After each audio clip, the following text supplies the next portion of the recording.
Welcome back, viewers.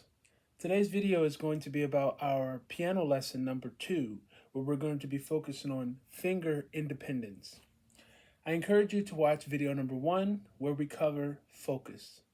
Having focus will be very critical for practicing finger independence. For this lesson, again, you will not need a piano, but you should have a flat surface like a desk. This can also be practiced on your lap. And I encourage you to sit square or facing your piano. Your posture should not be rigid, sitting upright, and it also should not be exaggerated slouch. It should be comfortable, seated on balance between your hip or your butt bones.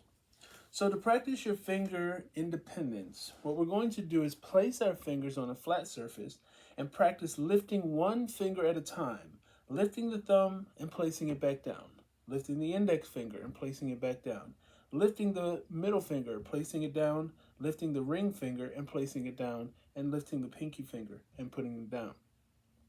You're going to do that going from your thumb to your pinky, and you'll repeat the process and going from your pinky to your thumb. For the beginners, we're going to focus on going in order. You don't need to skip any fingers just yet. Once you've worked on your dominant hand, I encourage you to switch over to your non-dominant hand, practicing the same thing. Your thumb, your index finger, your middle finger, your ring finger, and then your pinky finger.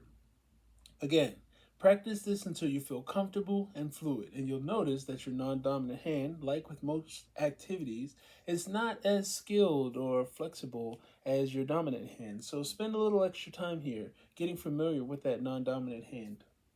Once you feel rather comfortable, remember these are exercises that we're going to continue throughout our learning experience, practicing and developing our focus, practicing and developing our finger independence.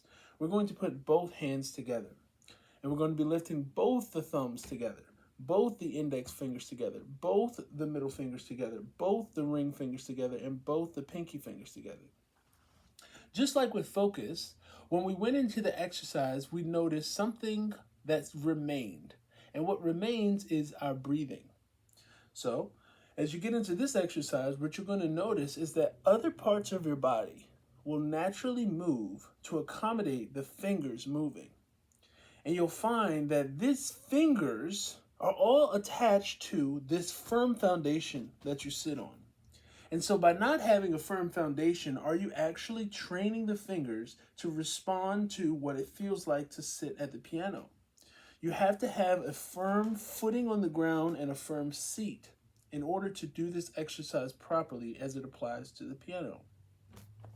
So, you've practiced your dominant hand, you've practiced your non-dominant hand, you've practiced the hands together, you practiced the fingers going thumbs to pinkies and pinkies to thumbs, and maybe even going from pinky on one hand and thumb on one hand to the opposite side and back.